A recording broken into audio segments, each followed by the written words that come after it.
Hey, welcome. I see some new faces. Welcome.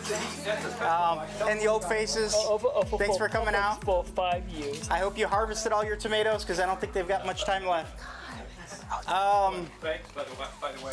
This evening we've got Weston. You wanted to say something, right? So we'll start with Weston. Don't want to take too much time from Mr. Banks, but I'm writing a book, and it's going to be called Florida Agriculture from the Pros, and it's going to be a collection of interviews of Florida, Central Florida, food forests, gardens, homesteads, nurseries, etc., and it'll be put into a format, and then different pests and how local Central Floridians deal with those pests. And if you want to get with me afterwards with your phone number, and if you want to meet up, but I can only do it if you live within 30 minutes because my mom has to drive me everywhere. So that's that. Thank you. Perfect. Thank you. We'd love to see it and love to get that info. Does anyone else have any announcements to be made? We have a couple slots left on our chicken butchering class. If anybody's got roosters or young ones that they're culling through their flock, we have that here this Thursday from 5:30 to 7:30, and the Eddies are doing that. We're hosting it, and we're going to learn a lot from that. And then we have the composting toilet, or if it's a more dire need, we can take it in for tonight. Sorry to have to do housekeeping announcements on this, but and then just try to keep your eyes with your kids within eye view if you don't mind while we're having the meeting. That way we know they're safe. And that's pretty much it, I think. I've got swap inside. Seed swap inside after. Okay. I also have another biochar presentation. This one's at the Urban Harvest in St. Pete.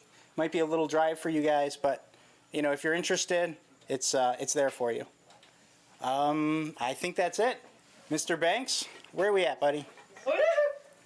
There you are. There you are.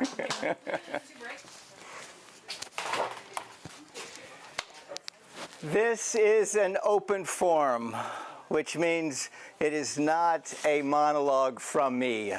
So during the next 30 minutes, that's what Paul gave me, by all means, if you have a question, please raise your hand, stop me from talking so that I can answer your question. And I hope I will elicit some questions from you all during it. My name is Banks Helfrich. How many out here, when I say fast food, what do you think? Fast food. Burger King. Burger King. Fast food. McDonald's. McDonald's. Fast food, Blake. Cracker Barrel. All right, Cracker Barrel, yeah. That's only when they're not busy, right? Fast food, think of it this way, and I want you to pivot away from McDonald's and Burger King and Cracker Barrel, and that is taking your hand from here, going here to the last tomato of the season, let's say it's an Everglade, picking it and putting it into the mouth. That is fast food. And that's kind of what I want us to think about during this talk, during this conversation. I am a sustainable farmer. I have 7 acres, about 7.8 miles south of here, southwest of here. It's in Claremont. I teach sustainability with air, water, food, shelter, community, which is what we're going to talk about most about, and government. So what does that mean? Anybody can tell me what sustainability means? Anybody want to throw out something? What does sustainability mean? Good for the earth. Good for the earth, yes. The perpetuity of something to continue going on and on and on. How do we become sustainable? Because every meeting that I go to, I hear that word. How do we become sustainable? In the climate that we live in now, where it's changing rapidly, how do we find ways to be sustainable?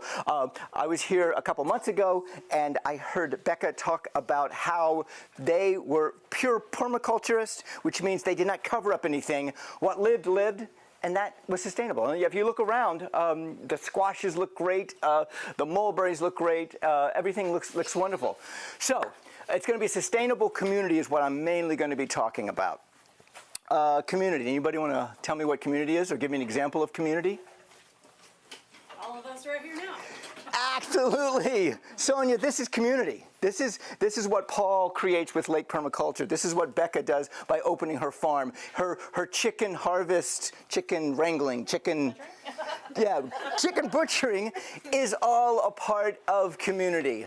And when you have a sustainable community, when you have people coming together, learning, bartering, it helps everybody out. I don't know anything about biochar, but I go to Paul and I learn it here. I don't know anything about chicken harvesting or chicken butchering, and I can come to her class.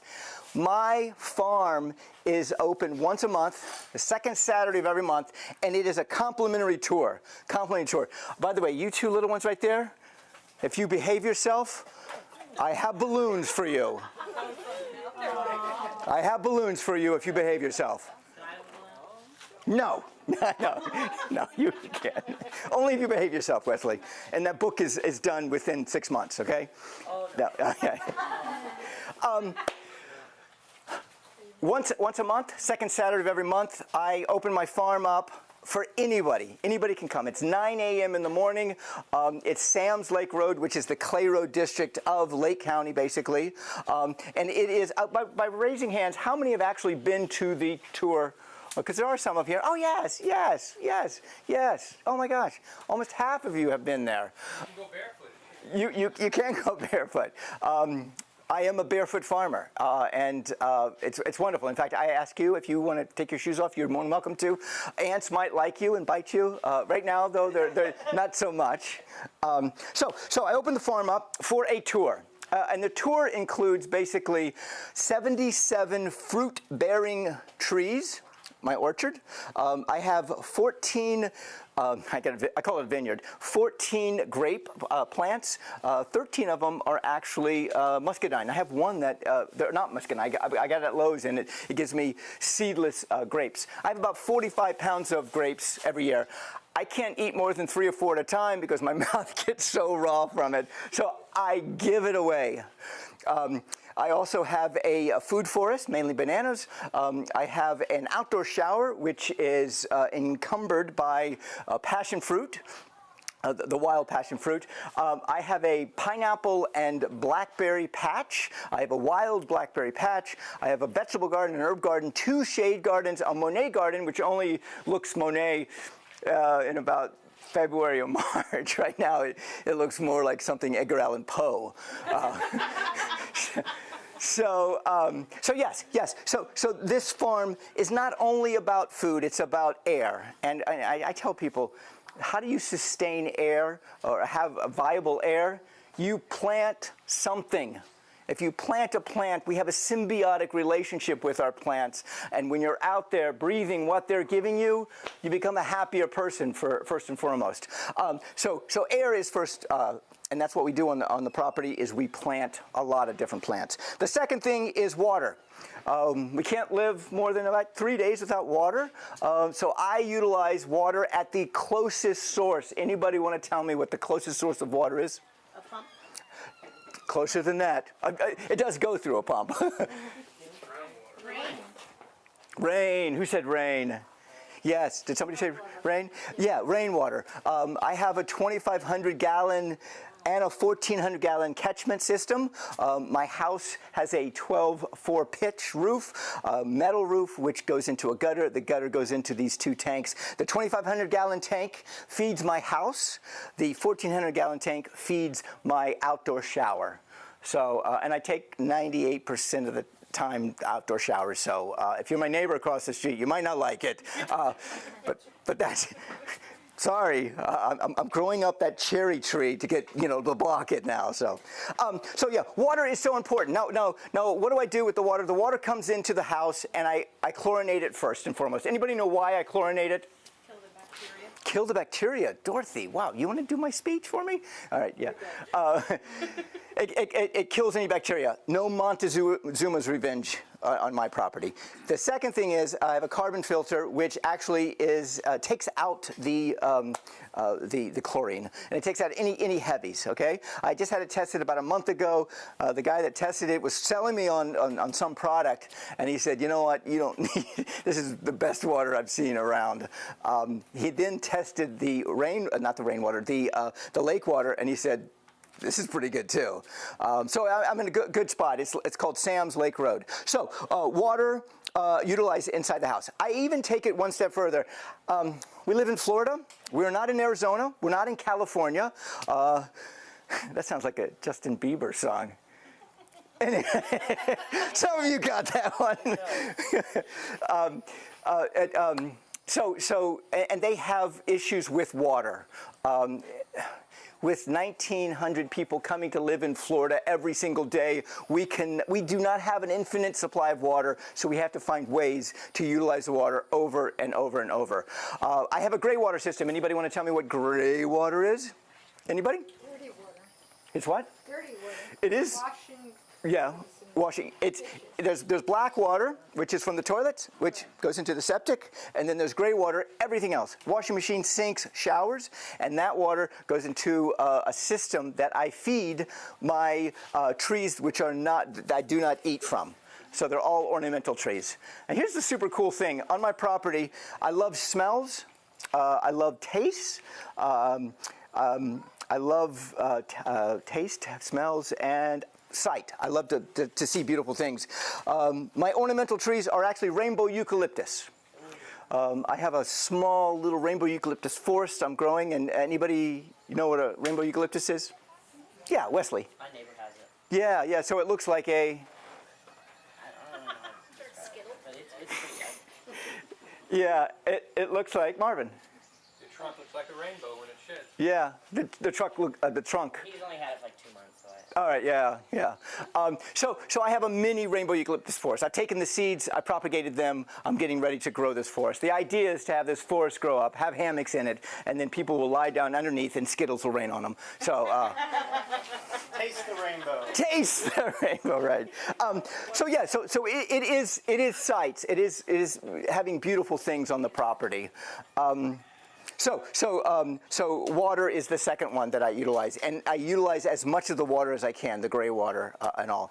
The second thing is now when we're in a drought like now, and we were in April, we were in May, I have to pull water from the lake. And that's how I utilize, or that's how I keep water in my house. I do not have a well on my property. No well. I could either pull it from the lake and spend about $5,000, or I could pull it from the ground and spend about $10,000, and then every foot $100 more than whatever 100 feet I think it was.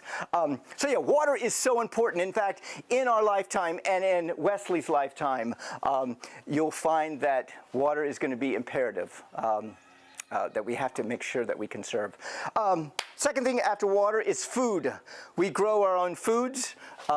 We grow as much as we can. I always say we have about 365 breakfasts a year. The other morning I had broccoli for breakfast. I had lima beans for breakfast. I had passion fruit. I had watermelon.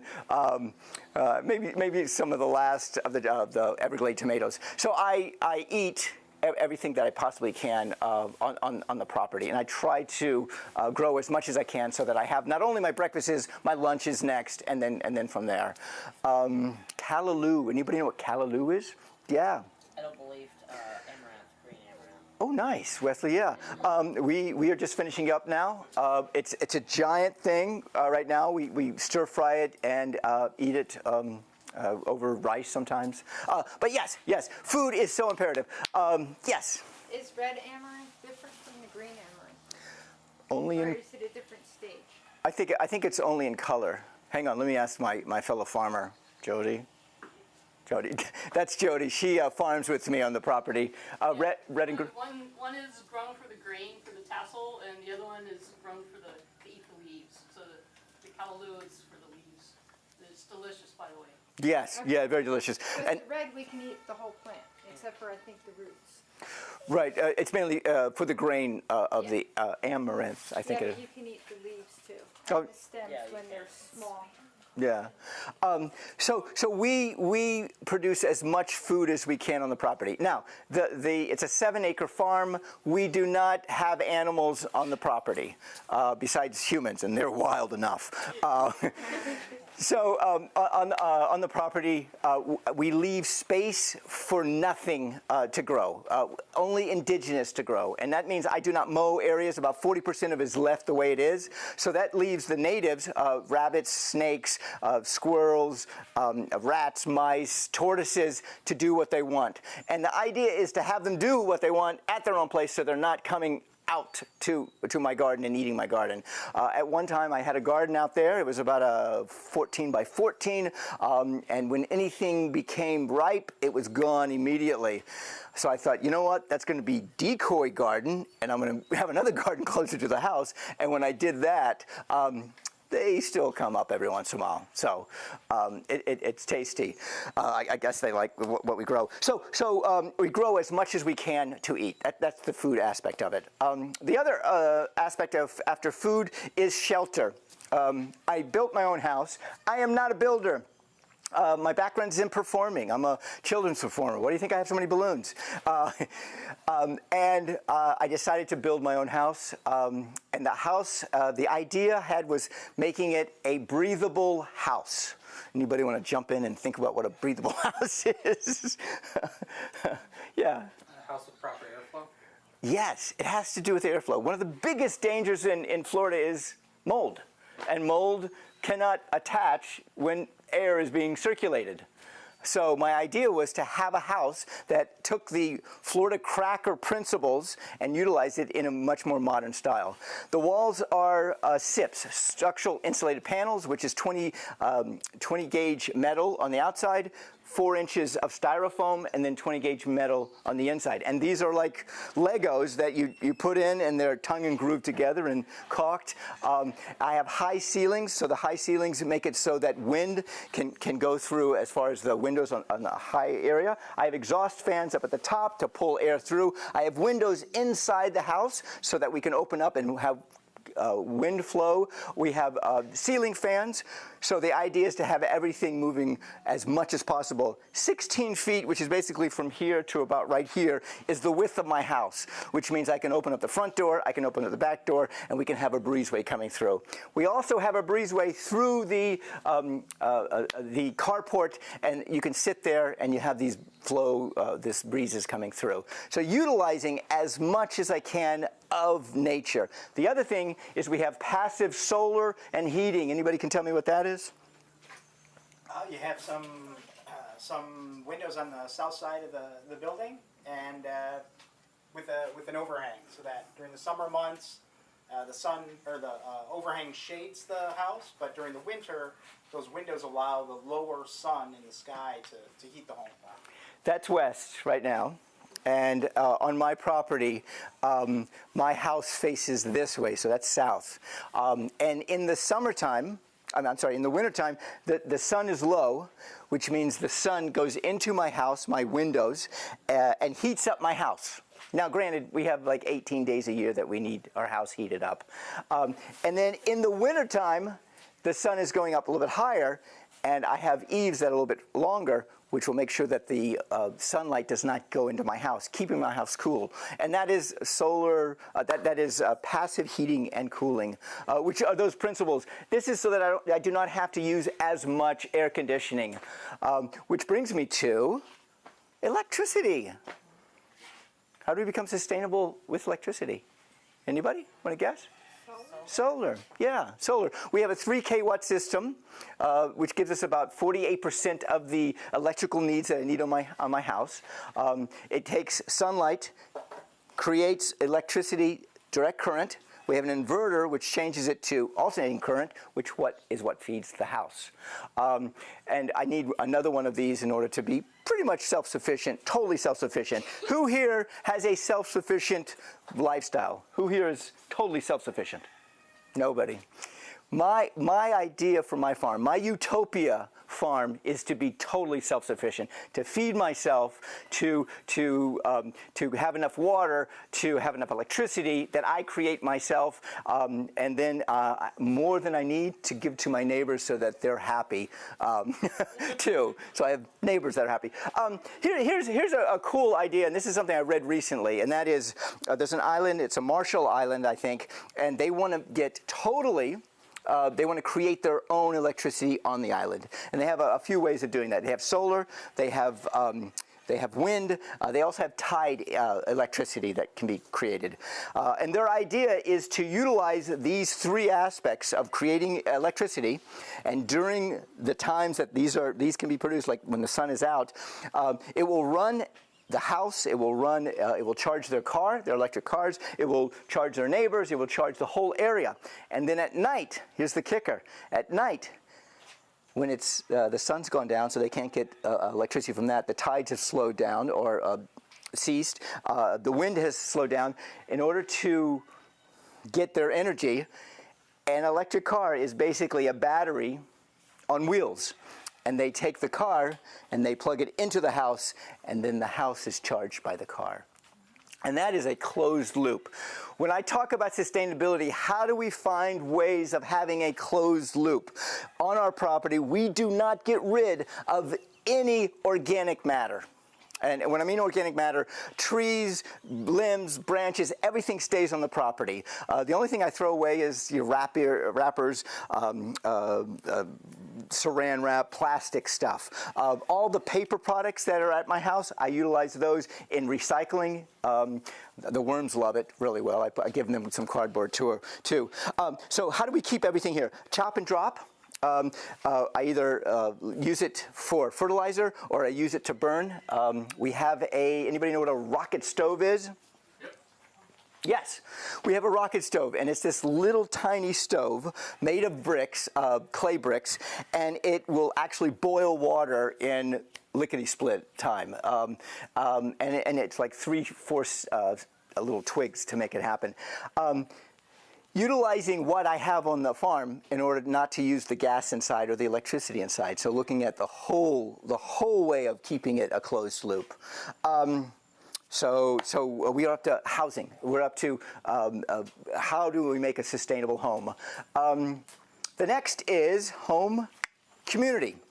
And this is the main thing I wanted to talk about, because this, what Howie Homestead is doing, what Paul is doing with Lake Permaculture, is he's creating spaces. They are creating spaces for us to come together and not only to learn, not only to share, but to create a community where we can, Becky, share, we can barter, we know where to go for biochar. We know where to go where somebody knows how to write a book about agriculture in Florida, and that is what community is all about.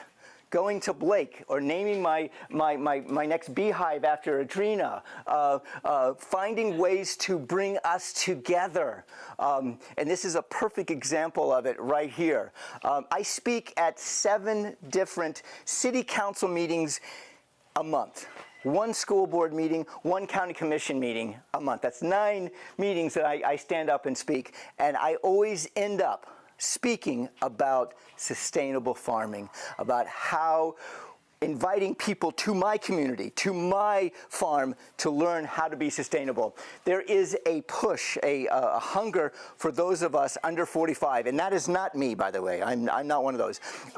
They did a research study, under 45. Oh my God, looks like me, only much cuter. Yeah, she looks like you. Sorry, babies distract me. Baby! Where was I? Community. I speak at these meetings to encourage people to come to my farm. Under 45, there's a hunger for people to create backyard gardens, to grow their own stuff, to make sustainability a part of their life. So that we can get through another pandemic. We can get through nothing on the shelves in Publix. Right now, and I'm going to throw this out at you. Oh, thank you. Did it look like I was sweaty? Oh, sorry. Oh, thank you. How can we get through another pandemic? And I think the last pandemic was a wake-up call for us. It kind of woke us up and goes, wait a minute, we're going to have to figure out ways of looking at life a little bit differently. Look at ways of growing our own foods, of being more self-sustainable. And it all comes back to this point right here, and that is community. Having you all be a part of it, because I need sugar, I go here. I need biochar, I go here. I need advice, I go here. I need somebody to work on my farm, I go here. With community, and this is where I get to introduce officially my FF, not my BFF, my FF, my fellow farmer. Back about a year ago, I met her, and she said, Banks, if you end up moved away. Tallahassee, what are you going to do with your farm? And I said, I don't know. She said, I would love to. I might be embellishing a little bit, sorry. She said, I would love to farm. I'd love to do that. And sure enough, Jody Anderson is my fellow farmer. She and I work together. We create a community on our farm so that we can share with people. With the farm tours, I start the farm tour out, and when I don't know something, I always go to her because she knows so much more than me. So I brought on a farmer. That's part of a community. From there, I have Airbnb. And I have Airbnb camping where people can bring their camping equipment. They can bring their small van that they live in, and they can live on my property. They can learn how to be sustainable like me. I give it to them for free, community service, and they can stay there. So they can stay there. They can learn the trade. I have an RV Airbnb where people bring their RVs. I don't have the RV. They bring their RVs. They stay there. They can learn how to be sustainable. So the idea is, if you build it, they will come. Yes, they will. They will come. They will what? They will come. Yes, Blake. Blake was one of my tour guides. Twice, right? You were my tour guide twice. So how do we make this utopia, this idea, this concept of making it a community, bringing people involved in it, and every step of the way, I try to make it so that it is open for anybody and everybody to come. Do you have questions or comments? I will take a sip of water, so I'll give you a little second to think. On your camping one, is it tent camping too? It can be tent camping. You bring your own, or you can bring your van. I had a woman from Wisconsin stay for about a month. And so it's either way. Bring your own yurt, and also bring your own RV. And it's done through Airbnb. That's the best setup for me. So how do we go? That's four things. So we have air, water, food, shelter, community. And then the next big level that I like to talk about in sustainability is, how do we become sustainable as a society? And I'm talking bigger, almost governmental. How do we make sure that we are sustainable as the United States of America? One person at a time. Yes, one person at a time. My background is I was Lake Soil Water Conservation District Chairperson back in 2018 to 2022. I dabble in politics. I think it's the biggest game in town. It's the most amount of money to help the most amount of people and have the biggest impact. And I always tell people always ask, why would you ever want to run for office? And I always said, if no one ran for office, this would not be a democracy. So I am, my line of service is through being a servant of the people, to opening my farm to those to come and to learn what I have to offer. Everything, every idea, every concept, I always put it through a prism of sustainability. How do we make this sustainable in every aspect? Our farm is an experimental farm, which means I had to take up I'll tell you the story, I had to take up all my pineapples. They were too close together. I read on University of Google, which is I go on a lot, that they're supposed to be 3 feet apart. So I had all these extra ones. I took them and I ended up putting them out in where the indigenous, where the natives live. And lo and behold, they started growing out there too. I throw seeds out at different places and see what will grow. Wesley, you had your hand up or you were just scratching? You're waving at me. Good to see you. The experimentation that we have on the farm is in every aspect. Here's two things. When I took the pineapples and I moved them, I didn't want to get thorned by them, so I trimmed them and I planted them, and 18 of the 35 went right into fruit. 18. And I thought, wait a minute. I've only done this once before, and I get fruit immediately. So I took that same concept, and I'll be doing this every spring now. I took the same concept with broccoli. We're at the end of our broccoli season, and I'm with my fellow farmer, and I'm thinking to myself, you know what? There's old leaves. Maybe if I trimmed them back, something would happen. Now, who has broccoli that's growing right now? That's thriving. Anybody?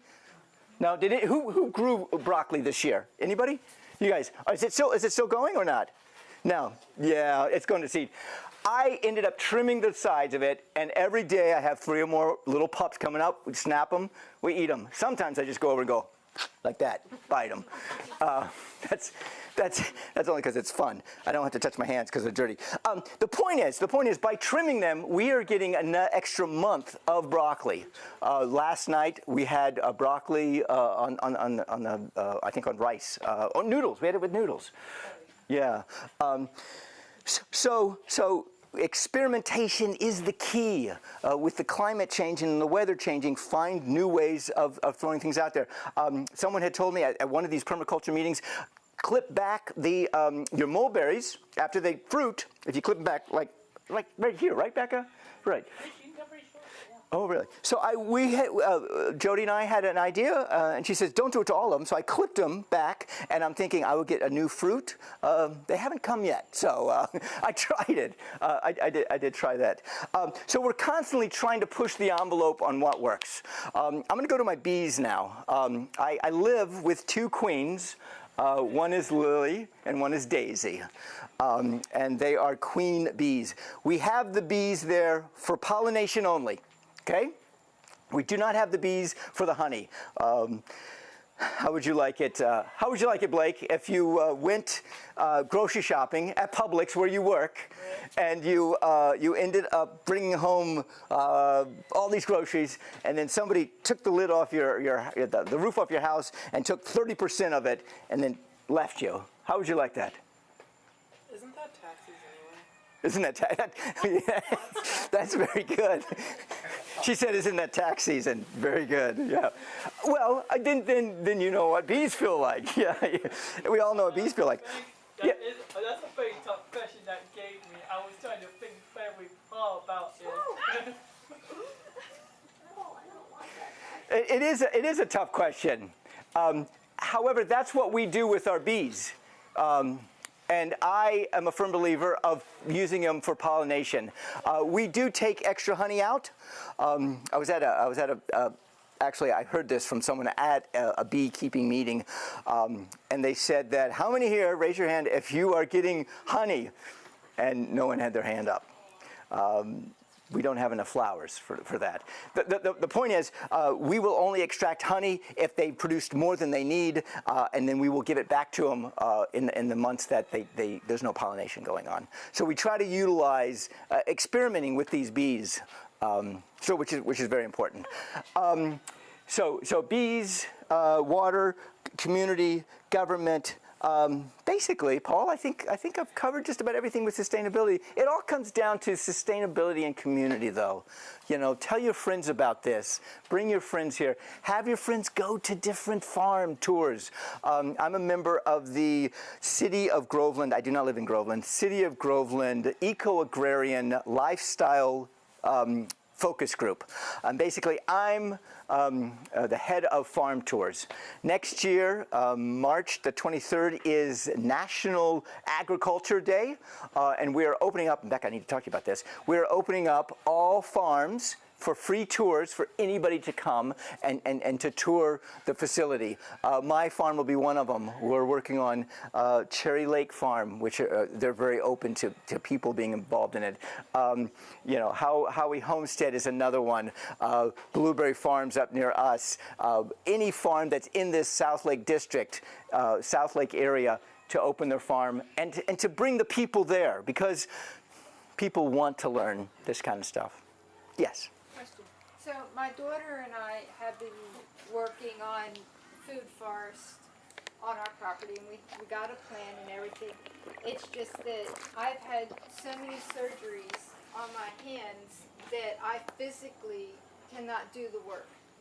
And Dorothy can only do so much. So I'm not speaking for Dorothy, but I myself am so overwhelmed, because I want to do this, I've got to get, it's too late to get that in, but now they're in pots, now I got to keep them alive. So you can tell by my you know, we're just getting so overwhelmed with I always, this going. yeah, I always tell people if you're starting out farming, here's the great thing about Florida. You can grow year-round in Florida. Right now, it's the summertime. Becca, what do you have? Okra? Put in our cover crops, but we just, June 1 on hibernate and whatever lives, basically.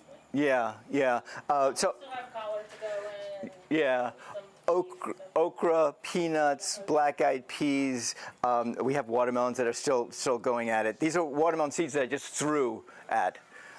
Sweet potato greens. Sweet potatoes. You can even eat the sweet potato leaves too. Peanuts, and that's what you can grow now.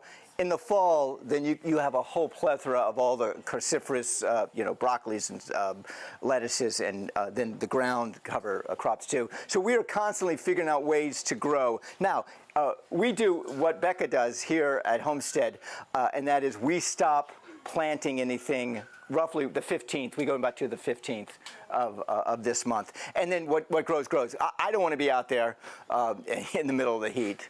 And we hope that we have rain. With the rain, we don't have to water then at all either. So yes, I always tell people to start small. You know, even if it's one pot, grow something, make it bigger. Oh, that's my timer, isn't it? Your time's up, thanks. That was me. Oh yeah, that's okay. Yes, did somebody say something? Yes, Cynthia. But we have a small place, but I grow something you like. Like I noticed way back, I wanted to start gardening, but everybody that I knew that was gardening had peppers and something else, and I don't really like peppers. So I picked what I asked Aldrina what she would like a bite and a natural farm, and they helped us, and we just picked stuff we liked. Started small. Okay. I did. Yeah. However, though, the thing that I learned in it. And Luke told me what would grow here. Yeah. I picked avocado. Oh, really? Here's something very interesting about avocados, and that is there are many different avocado types, and you can actually almost the whole year grow avocados and have avocados on your table almost the entire year because they all produce about 2 months away from each other. They don't like wet feet. They don't like wet feet. Socks? We're No. swamp. And we're swamp. Oh yeah. Oh, you're in the swamp. Yeah, yeah. So you have the conditions of the soil. One, and this is something that up here we have this kind of dirt. You know, it's all sandy. But however, growing the proper foods at the right time, and even if I'm not a big fan of okra. However, I can eat it raw, so I'll go out and pick it and eat it as I go. So I grow stuff even if I don't like it. I'll grow it. I know somebody out there likes it when they come. Wesley. I grow all things that I don't like. Oh yeah? Because my family likes them. Like, I'm not a huge fan of tomatoes. I pop some of my mouth, but like my family, they're all of tomatoes. They eat so many like canned tomatoes and stuff like that, so I grow tomatoes for them. Oh good, yeah. Paul, stand up. He's getting close to me. He's like, Banks, it's time to get off. Do you have any questions or comments? If not, I will give the balloons to the mother of the kids. If you want, I have cards. I have one question. Okay, yeah, Becca. I might have missed because I was in and out, but did you hire a builder or did you subcontract?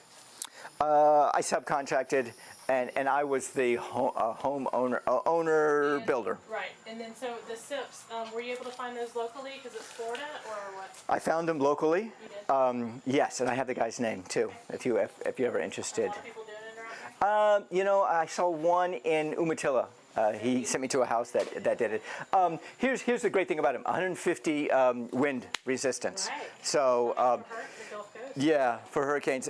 They're put together in a track on a concrete slab, and they're glued together, and then they're braced together. I mean, yeah, it's pretty incredible. I mean, hopefully not. Please don't knock it down.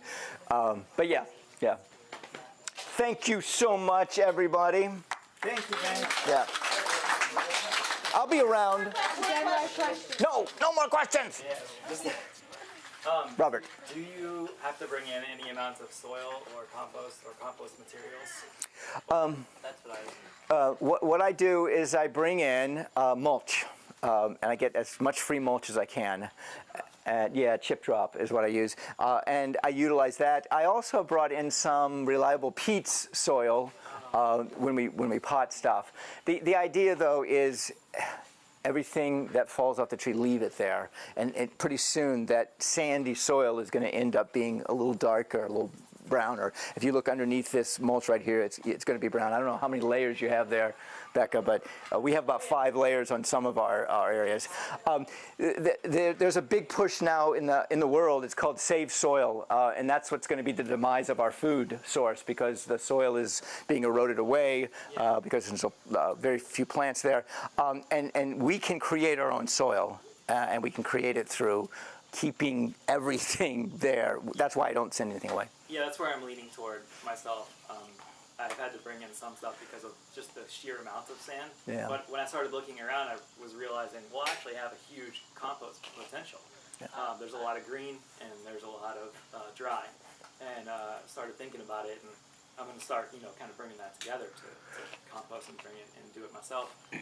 But I think that fits a lot into sustainability, because when you got to start bringing in stuff, anytime you ever have to bring anything in, you're kind of fighting against that sustainability. Right. There was a big movement, I think it's still out there, and that is to eat foods 25 miles from where you live. It's supposed to have more nutrients. Or it's like the whole concept of native birds and plants. You have native plants for the birds, and that keeps them hungry. That keeps them there. And if you bring in plants from other places, they don't. The pollinators do not know that they can eat those plants. So it's always good to keep everything local, is what I say. And that goes for a lot of stuff. Eating local. I mean, going to Howie. I went to Howie store today. Howie Market today, and got some of their stuff. Keeping it local is the key.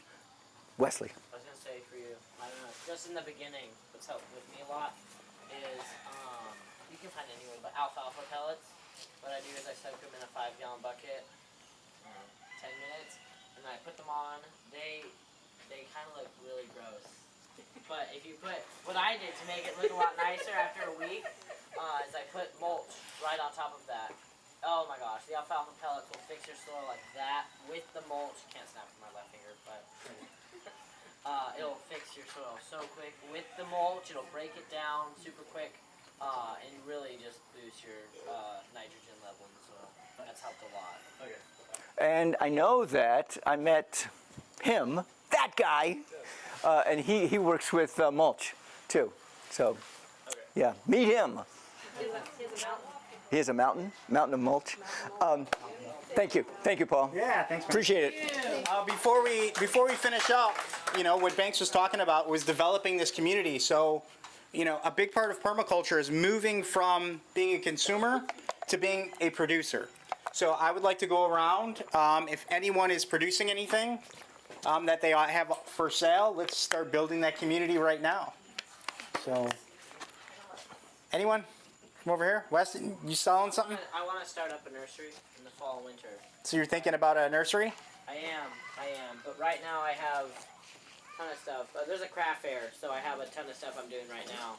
But I want to have an entire row of like cranberry hibiscus and roselle, like a pick for like friends and family, Yeah. So pick, it's like $10 for whatever. You can pick as many roselle, calyxes or leaves or cranberry hibiscus, flowers, whatever like that. So that's what I'm doing right now. Great. Busy guy. Yeah. Anyone else? Joe? Yeah, so I have mulch that has been on the property for about a year at least.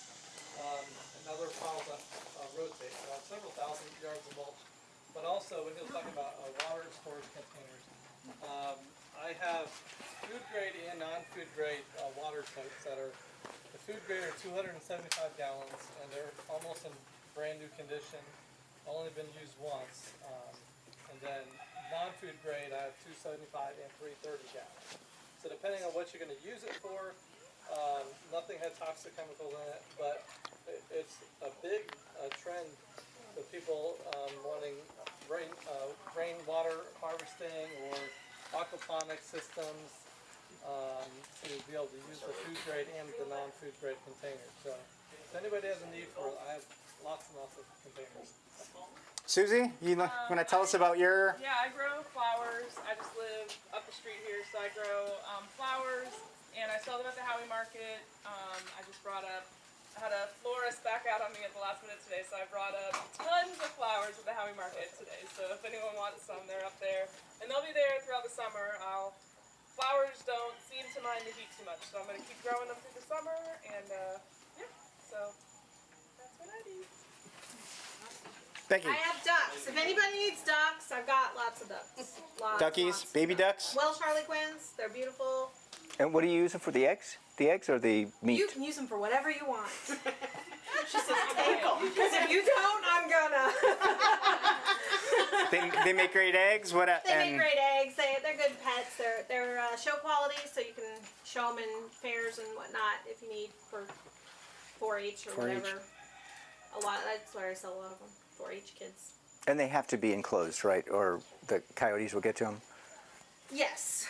Yeah. You can free range. Unless you go by the Florida law, then no, you can't. But that's a whole different. We're not talking about laws. Anyone else want to share? Yeah. So my concept's a little bit different. Kind of weave in elements of everybody here. I've got 20 acres, which is way, way, way more than we need.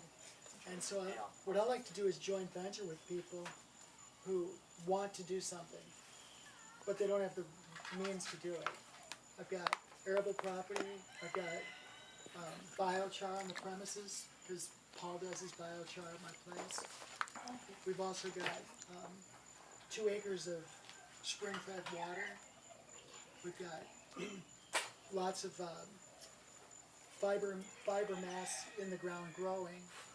And my idea is to serve the community. So if anyone wants to do a nursery, well, I've got the skeleton for 4,800 feet.